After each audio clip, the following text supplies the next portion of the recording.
Ini bisa ikut belajar firman Tuhan. Baik, puji Tuhan. Ya, saya jawab dulu pertanyaan Elis. Itu pertanyaan nggak perlu ditanyakan. Saudara, kenapa tadi Elis nanya, apakah saya itu mengampuni? Oh, saya nggak pernah punya sakit hati, kecewa, tersinggung dengan siapapun juga, karena rugi. Kenapa begitu? Ya. Kalau dalam hidup kita tidak mau mengampuni, tidak mau berdamai, ada dua ayat firman Tuhan yang sangat harus kita perhatikan dan kita takuti. Nomor 1, Matius 5 ayat 9, ayo dibaca. Matius 5 ayat 9. Matius 5 ayat 9. Kita baca sama-sama. Ada masalah lagi? Enggak ya? Sudah, Matius 5 ayat 9. 1, 2, 3. Ulang-ulang. Walaupun perempuan suara jangan kayak kacoa. Kecil enggak ada suaranya. Suara yang gede, apalagi badan besar gitu. Awas. 1, 2, 3.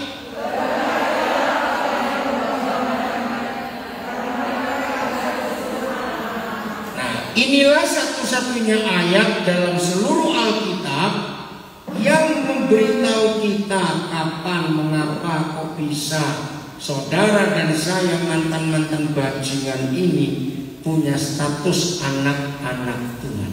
Hanya ini ayatnya. Bukan karena kita dibaptis, bukan karena kita ganti nama dari Soleha ke Yohana, misalnya gitu. Bukan kita pindah agama ini ke agama Kristen, tidak. Bukan kita rajin doa puasa, tidak. Satu-satunya ayat dalam seluruh Alkitab yang memberitahu kita kenapa dan kapan, mengapa kita disebut anak-anak Tuhan hanya satu. Kalau kita apa? Membawa damai, bukan bawa donat. Ingat itu. Berdamai dengan siapapun. Kata lain, saudara dan saya disebut anak-anak Tuhan kalau kita nggak punya musuh. Maka pendeta sekalipun, pengkhotbah hebat sekalipun, kalau masih punya musuh, tidak berdamai, statusnya apa lawan katanya anak-anak Tuhan? Anak setan. Anak setan. Walaupun pendeta, walaupun bisa khotbah. Ayat kedua, tolong simpan ayat ini. Tolong simpan. Ibrani 12 ayat 14. Tadi waktu saya sudah tiba di sini dengan Cik Louis, dengan Stella, dengan Eki, belum turun ada WA masuk. Saya jawab dulu di mobil. Sama, saya bilang kepada yang WA saya hanya marah kepada orang yang saya kenal, apalagi kalau itu anak-anak saya yang tidak mau mengampuni. Saya akan ganas dengan orang itu. Kenapa? Karena ngeri statusnya. Bukan anak Tuhan, tapi anak setan. Karena cuma ada satu di antara dua. Ya, berapa kali saya mengajar, saya nggak benci, cuma malas ketemu. Ada yang begitu? Awas, nggak boleh. Malas ketemu itu sama dengan masih punya musuh. Nah, sudah ayo baca Ibrani 12:14. 1, 2, 3. Ulang-ulang, saya nggak mau suaranya mana ini? Biasa bentak suami aja pura-pura. Ayo ngaku, siapa pernah bentak suaminya? Ayo. Ulang, 1, 2, 3. Jauhlah segala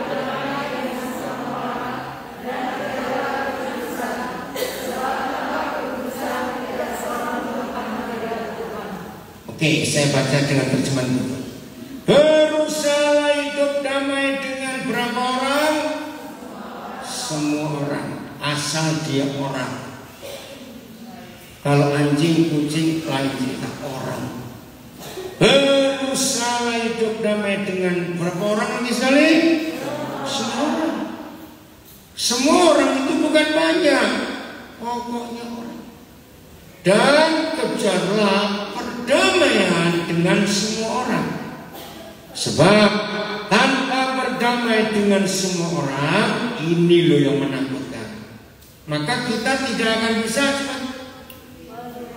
kita nggak akan bisa melihat Tuhan. Nah, saya nggak mau kalau nggak bisa melihat Tuhan. Saya beri 2 pertanyaan lagi. Kalau nggak bisa melihat Tuhan, bisa bertemu Tuhan tidak? Bayangkan.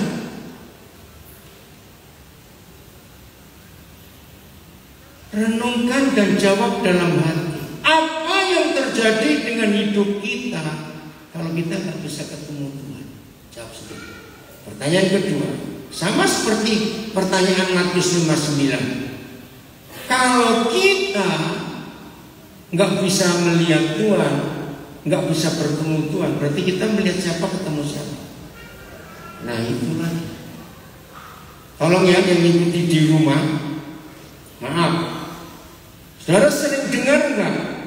Ya, di Nabire hampir nggak ada lah selama sekian puluh tahun saya dengan Nabire. Tapi di banyak kota-kota di luar Nabire, di Jawa, Sulawesi, banyak. Ada orang-orang yang katanya punya talenta, punya karunia, bisa melihat setan. Nah, terus biasanya orang-orang itu suka dipanggil ke rumah orang. Tolong lihatin rumah saya ada setannya atau tidak.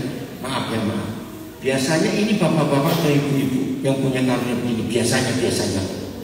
Nah, itu saya juga kaget. Kok tante-tante, kenapa ya? Maaf yang ngikuti di rumah ya. Woi, saya marah kalau sampai ada orang punya karunia bisa melihat setan. Ayatnya mana? Ngelihat Tuhan aja gak ketemu-ketemu, lihat setan lagi. Setuju saya ngomong ini? Jadi kalau ada orang Kristen pendoa, nabiya yang bisa melihat setan, pasti dia bukan anak Tuhan. Karena gak ada ayat yang tertulis kita bisa melihat setan. Jelas gadis?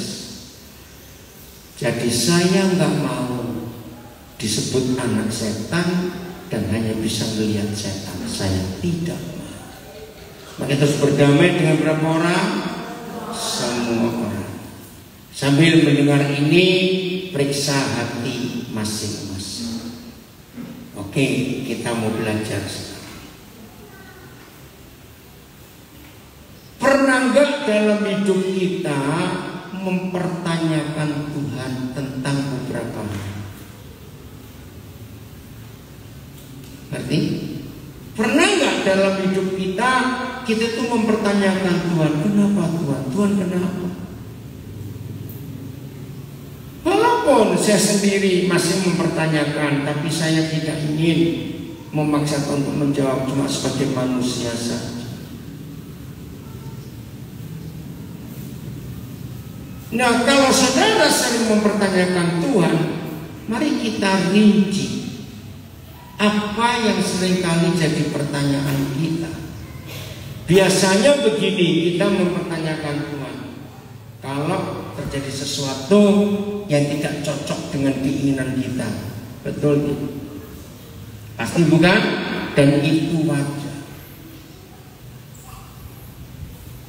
Pertama kali saya masih ingat saya mempertanyakan Tuhan. Itu waktu saya umur 9 tahun, saya kelas 4 SD. Satu ayah kami dibunuh.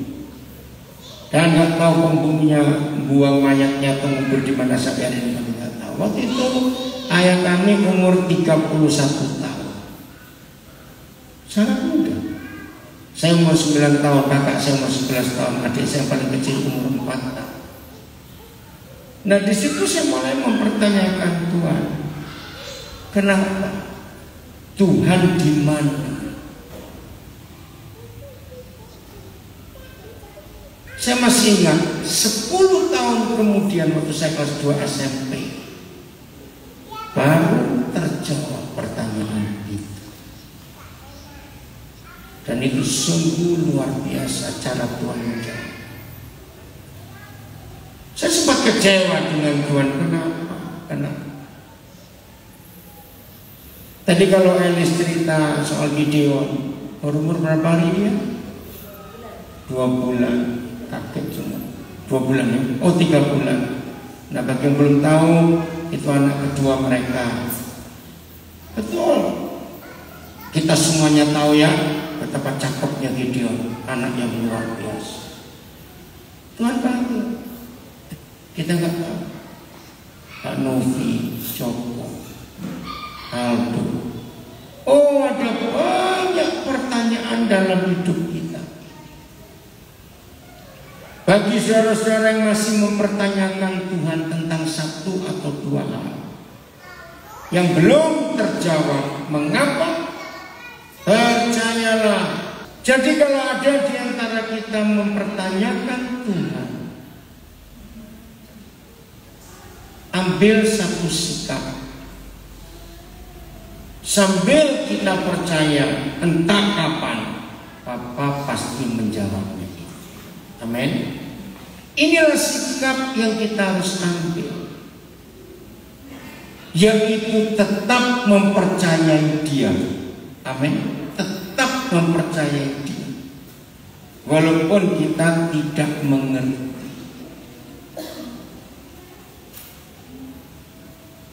Sampai hari ini ada banyak hal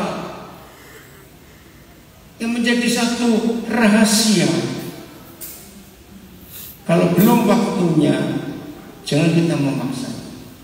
Kita baca ayat ini, Keluaran 29 ayat 29. Ulangan saja. Ulangan 29 ayat 29. Pak Gembala mana Ustaz? Oh, daripada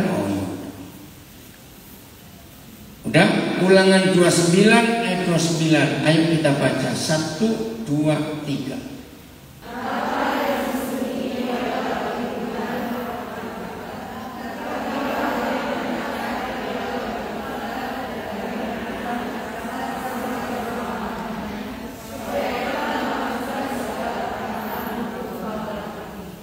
Supaya kita manusia ngapain? Bisa melakukan segala hukum ini. Sekarang bagi saudara yang pertama kali tahu ada ayat ini, kira-kira menemukan apa kalau ada di antara kita mempertanyakan Tuhan, kenapa kok bisa? Dengan ayat ini saudara mendapat satu apa? Ayo. Berarti berikan saya kalimat lain. Berarti ayo berarti apa? Cepat. Berarti susah beneran. Bukan tidak tahu, salah. Coba yang agak halus. Berarti ada bagian-bagian yang manusia itu nggak bisa ngerti rahasia Tuhan. Betul tidak? Nah, maka itu bagi beberapa saudara yang masih mempertanyakan Tuhan, ini bibit nggak ada ini ya? Mana? Oh nggak lihat? Oh maaf, kecil sekali sih. Jadi Ibet, Santi, Elis, siapa lagi yang masih mempertanyakan Tuhan, kenapa kok bisa? Hari ini renungkan firman. Pernah nggak ada kejadian di antara ya? Saya nggak punya anak-anak, tapi sering ketemu anak-anak kecil. Saya sering nginap di rumah orang, saya sering ketemu keluarga-keluarga dengan anak-anak. Itu yang saya suka. Nah, saya lihat wajah mereka. Coba renungkan. Wajah anak-anak yang kagum dengan yang mamanya buat. Bisa gambarkan wajahnya seperti apa? Ngerti nggak? Wow-nya itu tulus gitu. Kalau kita yang mengikuti sekarang ini, Facebook ini sambungan dari yang sebelumnya. Atau pikir ketika anak kita mengagumi kita. Setuju saya katakan kalimat ini? Nah ini yang kita harus tahu ketika begitu banyak pertanyaan dalam hidup ini, hidup kita. Amin. Dan akhirnya itu jadi biasa. Ya sudah mama begini.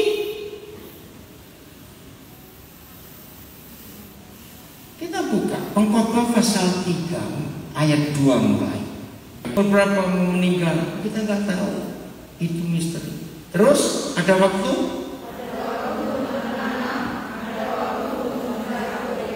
ya ada waktu menanam, ada waktu mencabut yang ditanam. Terus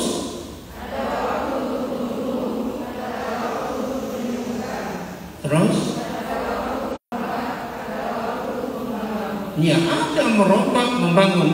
Coba saya renungkan, saya sampai di ayat itu, ayat berapa yang ini? Merombak dan membangun 3. Nah, kenapa tidak membangun dulu baru merombak? Itu pertanyaan saya pertama kali belajar pengkhotbah 3 ayat 3. Kenapa?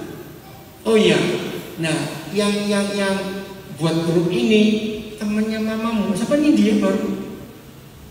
Ini dia teman mama. Jadi Pak Beta, orang tahu Pak Beta. Nah, saya kaget. Dia bilang Pak Beta itu dulu sama Beta yang memang ada di Nongsi. Tiba-tiba bilang, oh Den, ini loh ibunya Nindi yang ada di Uya. Nah, jadi Nindi kenal juga Pak Beta, Pak Saman.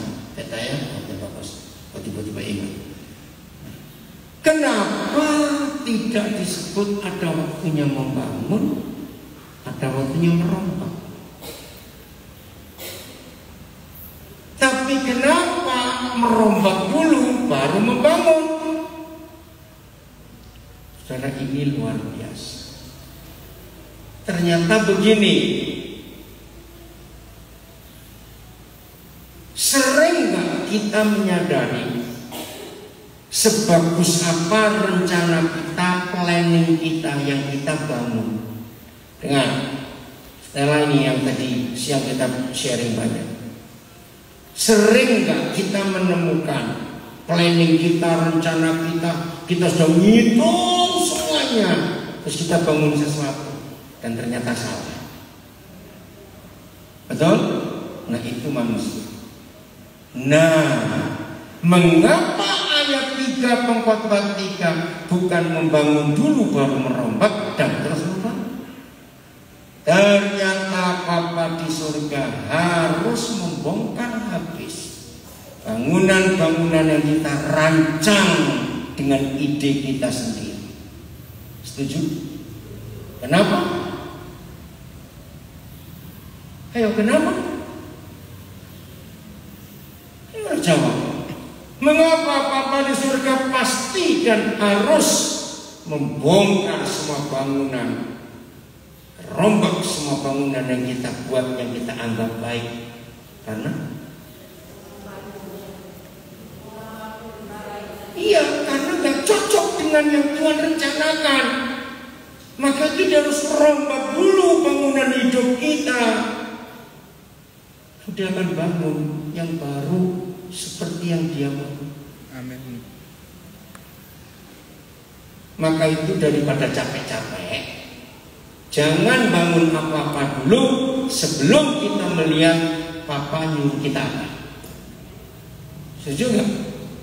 Kalau enggak, sia-sia. Saya ulangi lagi. Segala sesuatu yang kita anggap baik, dengar pertanyaan ini, segala sesuatu yang kita anggap baik, pasti baik atau belum tentu baik buat Tuhan? Pasti kok belum tentu. Sombong betul. Sudah salah jawab loh. Kalau belum tentu berarti ada yang mungkin baik untuk Tuhan. Kalau saya jawab pasti, sehebat apa rencana planning saya, bagi Tuhan pasti enggak betul. Yang jawab belum pasti bertobat. Sombong sekali kok. Betul tidak? Harus jadi dokter, harus jadi dokter. Ternyata anaknya tukang masak kopi. Banyak. Stres gak? Stres. Itu rencana-rencana kita. Maka itu jangan biarkan yang sudah kita bangun dirombak Tuhan dan Tuhan bangun lagi. Lebih baik kita tunggu apa yang Tuhan mau kerjakan. Lalu kita ikut. Itu baru baik, baru luar biasa. Setuju? Ulang lagi ayat 3 kalimat pertama ini. Ada waktunya untuk merombak, ada waktunya untuk membangun. Terus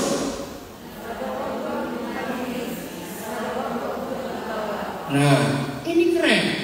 Ada waktunya menangis, ada waktunya tertawa. Jangan tertawa terus, juga jangan nangis terus. Kalau tertawa terus, ada yang seperti itu. Iya, ada waktunya tertawa, ada yang menangis. Oh, Papa di surga itu luar biasa. Terus,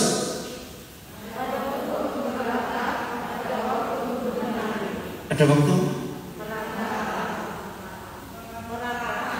meratap, ada waktunya menari. Itu hidup. Terus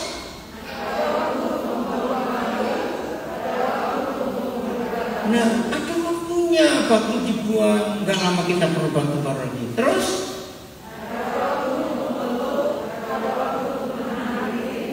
ya sudah, ada waktunya. Sampai di sini memang sedih. Ada waktunya untuk memeluk, ada waktunya melepaskan. Kita nggak bisa peluk lagi. Tapi inilah hidup, betul? Sampai di ayat ini saya tanya, adakah kita bisa merubah lagi semua keputusan ini? Nggak ada. Itu memang siklus hidup. Ya, ada waktu mencari dan ada waktu untuk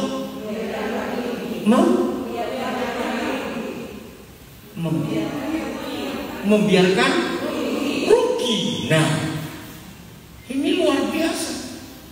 Ada waktunya untuk mencari. Ternyata bukan ditambah, dijawab dengan ada waktunya untuk membuang, tidak. Untuk merugi dalam hidup ini. Maka itu kenapa saya suka menganjurkan mama-mama ya, kalau ada waktu senggang, anak-anak ngajak nonton TV, ajak nonton National Geographic yang wild tentang dunia binatang, supaya anak-anak itu belajar. Tolong ya papa mama dimanapun, anak-anak ajari untuk lihat dunia binatang. Sering nggak lihat itu? Loh, sering tidak? Saya sering kalau waktu kosong di rumah saya pasti nonton itu. Nah ini binatang salah satu yang saya kagum.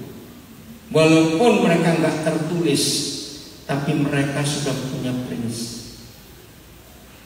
Ingat, salah satu dari hal yang paling hebat sesuai ayat ini, ada waktunya mencari, ada waktunya untuk membiarkan rugi. Begini, semua binatang secantik apa, secakep apa, sehebat apa, binatang selalu punya persiapan hati. Jawab, iya atau tidak? Iya atau tidak? Jadi binatang itu diciptakan Tuhan untuk dimakan yang lain. Maka itu binatang gak kayak kita, gak perlu kuburan. Amin. Karena mereka harus dimakan oleh yang lain. Hebat sekali. Kita ajari anak kita nonton. Nah di situ anak-anak kita bisa belajar untuk hidup itu tidak pelit. Ada waktunya mencari, ada waktunya. Kerennya kalau hidup seperti ini. Maka itu kalau ada yang nggak mau rugi, pasti stres hidupnya. Begitu rugi dikit, kayak mau mati aja rasanya. Padahal hidup ini harus siap untuk rugi. Terus masih 2, 3. Membuang lagi, menyimpan ada untuk membuang. Karena apa? Semua yang kita simpan ada waktunya nggak bisa kepakai lagi. Nah, sebelum nggak bisa kepakai lagi, cepat pakaikan ke seorang lain supaya nggak kebuang. Lanjut.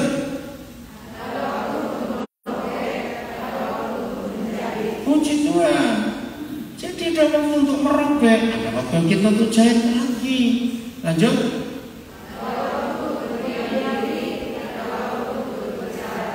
ada waktunya istirahat, tapi ada waktu untuk kerja. Nah, kalau sudah jam istirahat, ya istirahatlah. Kalau jamnya kerja, ya kerjalah, begitu. Kalau hidup seperti ini, aduh, hidup itu indah, betul nggak, saudara? Nggak ada yang berat hidup ini. Kalau kita sadar waktu yang berbeda, masih ada? Ya. Ayo, 1, 2, 3. Nah, kata membenci bukan berarti benci gak suka, melepaskan. Ada waktu untuk kita mengasihi, seperti memeluk, seperti lahir. Ada waktunya. Ada waktunya kita mencari, ada waktunya kita siap untuk rugi. Ini arti dalam hidup. Masih ada? Ya? Ada waktu untuk perang. Ya, ada waktu untuk damai. Jadi Tuhan izinkan semuanya ini untuk terjadi di hidup kita. Coba renungkan, mungkin nggak manusia hanya milih yang satu? Dari setiap hal ada satu, kedua, ada satu, ada kedua. Mungkin nggak kita memaksa hanya mau yang satu? Tidak bisa. Ini kehidupan. Maka itu berapa kali saya mengajarkan, semua yang di rumah juga selalu punya persiapan dalam hidup. Suatu saat nanti kita pasti akan kehilangan sesuatu, dan kita pasti akan kehilangan seseorang. Betul atau salah? Betul. Maka itu yang pelit itu setengah mati, nggak boleh hilang semuanya. Capek, takut barangnya rusak, takut barangnya hilang, ya nggak bisa. Sehati-hatinya kita jaga barang kita, pasti akan rusak nggak? Jawab, pasti akan rusak nggak? Ya. Kalau toh nggak dipakai, tetap rusak. Kayak coba bongkar di lemari saudara, ada barang tahun berapa itu? Nah, itulah itu. Jadi hanya satu yang kita bisa pegang, itu kerajaan yang tak tergoncangkan. Amen. Coba kita lihat Ibrani 12 ayat yang ke-26. Ibrani 12 ayat 26. Ini saja ya, ini saja. Ayo, Ibrani 12 ayat ke-26. 1, 2, 3.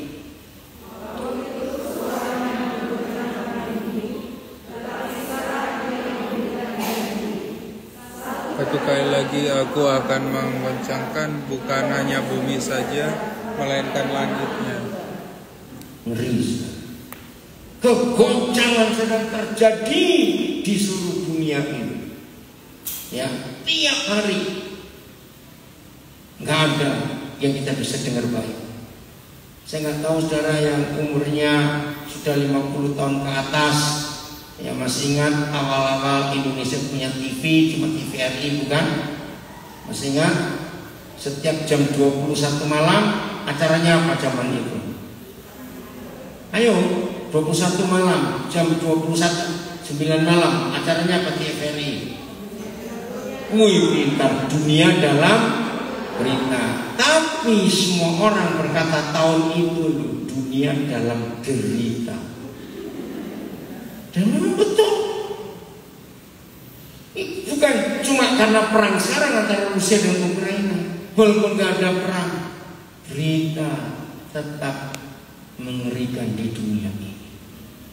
Apalagi hari-hari ini, ya, minyak goreng naik. Saya selalu ngomong pada banyak orang, nggak usah sibuk, apalagi antri sampai rebutan.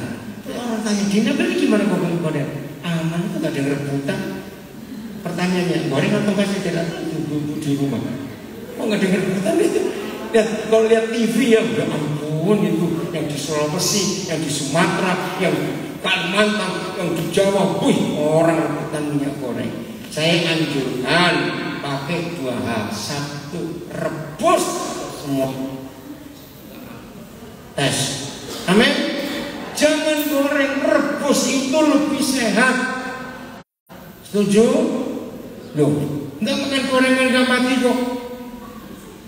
Lebih. Ya, betul. Nabi ini makan dia nggak pusing. Minyak goreng loh. Ada rebutan minyak goreng nggak di sini? Nggak ada ya. Berarti kita kaya dong daripada mereka. Yang kedua, saya anjurkan kembali seperti zaman saya masih kecil, buat minyak kelapa. Walaupun repot sebentar.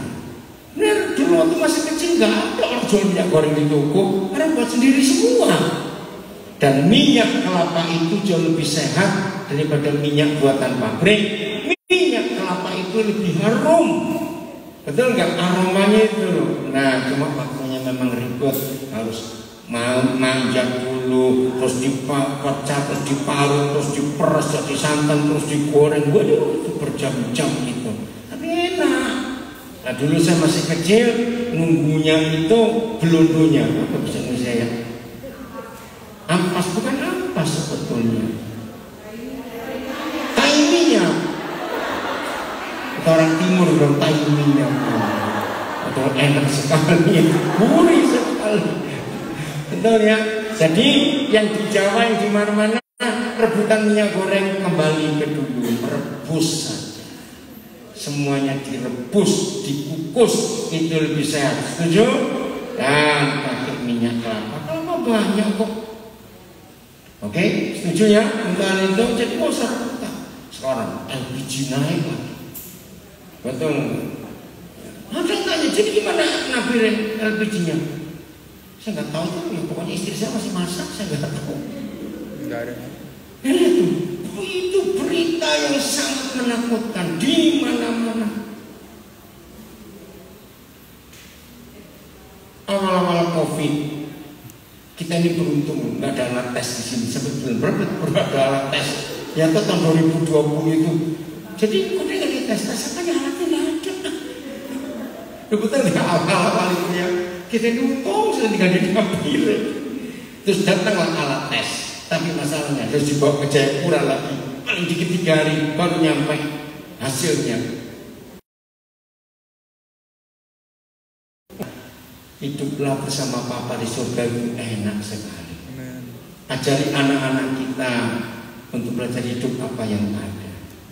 Betul, hati ini nggak condong ke sana kemari, nggak condong ke barang ini barang itu, tidak. Hati ini hanya melekat pada Tuhan. Maka itu Ibrani 12 ayat 26 ini akan terjadi goncangan bumi langit juga. Artinya begini loh, gempa bumi ya di bumi.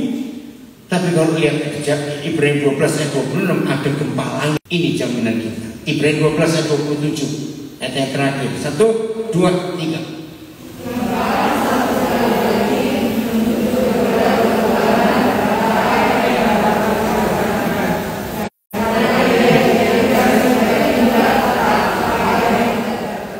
Nah, ayat 27 ini janji Tuhan untuk kita. Ketika semua bisa dikoncangkan dan harus dikoncang, ternyata hanya ada satu kerajaan yang tak tergoncang. Itulah kerajaan Bapa kita. Amin. Hanya satu yang tidak tergoncangkan, hanya satu.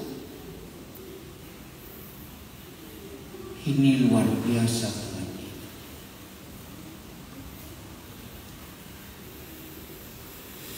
Maka itu kalau kita mau hidup bersama dengan Bapa di surga, ini luar biasa. Tanggal berapa Mas kita berangkat dari Surabaya, terus tertahan di Timika 4 atau 6? 8 Februari. Nah, pagi-pagi kami sudah berangkat. Begitu saya mau bayar taksi, dompet saya itu nggak ada. Padahal saya waktu naik taksi, saya baru kasih uang ke seseorang yang membantu ngangkat barang kami. Saya telepon balik ke sana, ke tempat itu, nggak ada Pak. Jangan-jangan jatuh di mobil taksi karena masih gelap pagi sekali. Nah, buat saya bukan soal uangnya, tapi SIM card handphone saya ada banyak di situ, data-data itu semuanya. Sama sekali saya nggak panik.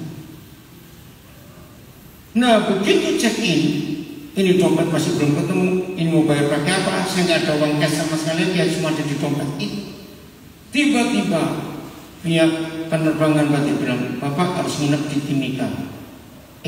Sorong ke Timika? Sorong. Loh kenapa nginep Sorong? Pesawat hari ini yang ke Sorong Nabili nggak jadi berangkat. Bingung kami juga, mau bagaimana? Ya sudah, mau marah ke siapa? Sudah dompet hilang, ini tertunda lagi. Sekarang saya bersyukur kepada Bapak di surga. Buat hati saya itu tetap tenang, saya nggak pusing. Walaupun saya tetap cari, ya, tapi sudah nggak ada. Mau bagaimana lagi? Kalau punya makanan sisa, mereka nggak panik, ditinggalkan. Dalam hati, ya silakan. Kalau teman kalian mau makan, silakan. Kenapa binatang lebih murah hati? Jawabannya masih ingat, karena nggak punya kantong. Berkata cukup. Masih ingat firman Tuhan 1 Timotius 6:8, belajarlah berkata cukup. Apa sih cukup? Asal ada makanan, ada pakaian, cukuplah. Ya sudah. Maka kalau cukup dalam hidup, hidup itu indah sekali. Yes. Betul atau tidak?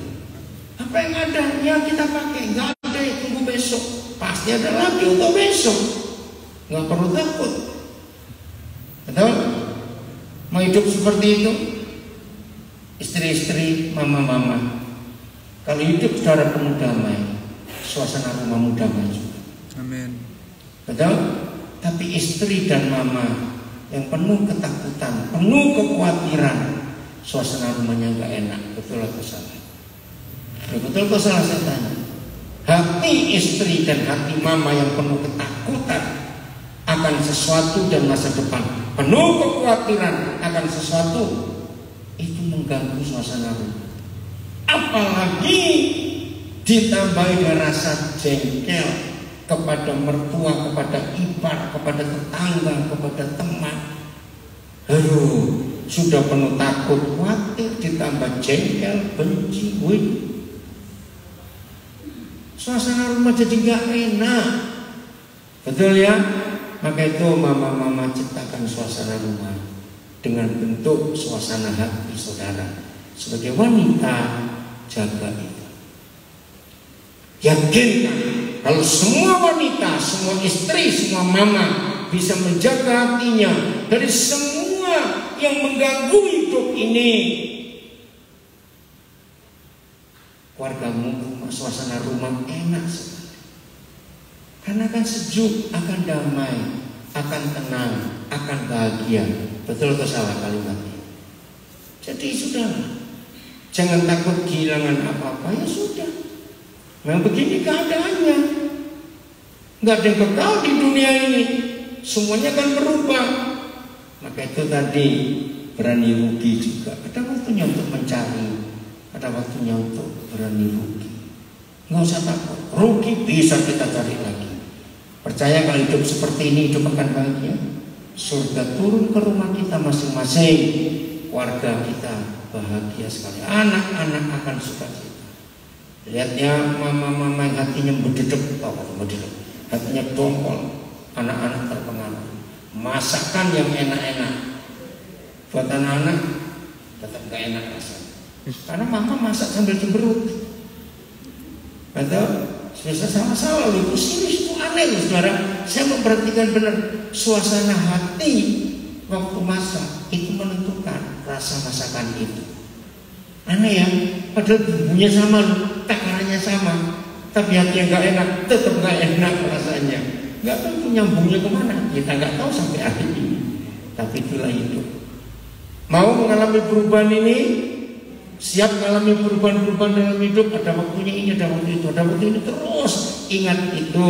Tuhan Yesus memberkati kita semua. Yuk tepuk tangan dong buat diri sendiri, karena saya mau belajar akan firman Tuhan.